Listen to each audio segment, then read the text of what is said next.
Welcome back, people.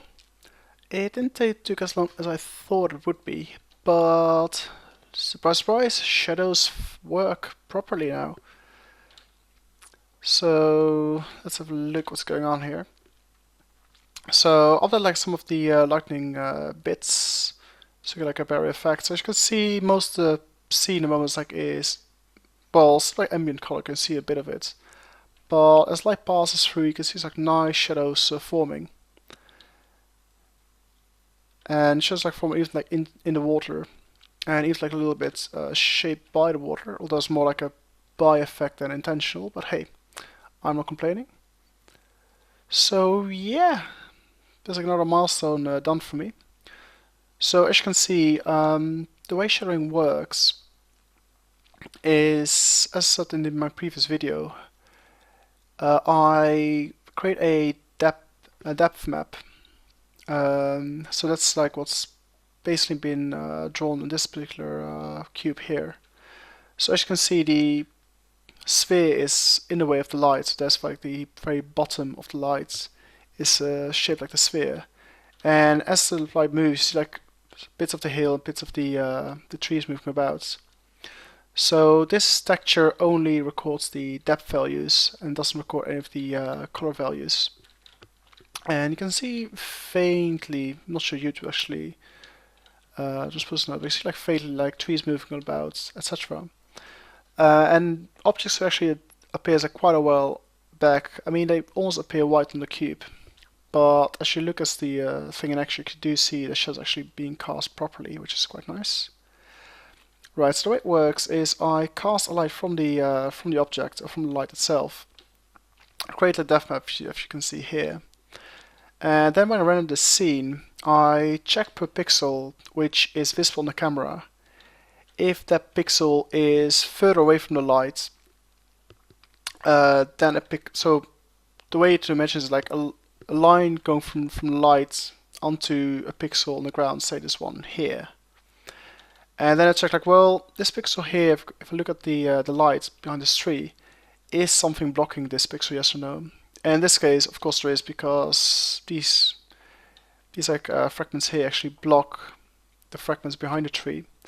So therefore we say like, well, if the depth or the length from the fragment behind the tree is longer than the fragment on the tree towards the light, then the light is, or the tree is blocking the light, and therefore we must cast a shadow. And that is how you figure out shadows. And a nice benefit of doing it this way is that you get self-shadowing for free, which is quite nice. So the train does self-shadowing. We select these small ridges here. So let's wait for a light to come along so we can see it again. And so yeah, it works really, really nicely. The only thing is, if you have to like watch out, because like Moiré patterns, due to the way the voices are done, so you get some really nasty artifacts if you're not careful doing these things. But so far most of them have been like nicely put away. And yeah, so you get some nice shadowing going on. So I'm quite pleased with this effect. So you can see the shadow actually goes through the water, which is exactly what we want. So yeah, if you could improve it easily by making the shadow actually deflect in the water, as you would expect, because at the moment it almost seems like water's, I don't know, it's the same density as air, which is of course not the case. So it should deform a bit, but that's all future, more advanced stuff. And as you can see, the shadowing also like works very nicely in the reflection of this, so it's really cool. So in case you're wondering, like the box here basically put ambient color to the full, so it's not affected by light whatsoever. So you just see the box as it is without any particular lighting effects on them. So yeah, this is lightning done. So I think at the moment I've got enough for me to start my little game, which is going to include a bit more, well, obviously game logic, collision detection, physics, that sort of stuff. So I'm happy with what I've got at the moment to work with. So we've got our reflection, lightning, shadowing, all that kind of stuff is in place.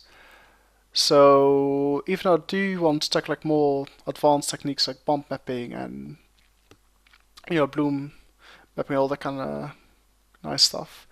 They'll just have to wait for a bit. Just want to like start on my game at the moment and get this stuff going. And I might like update some videos in the future, showcase some other effects I might achieve and might play around with.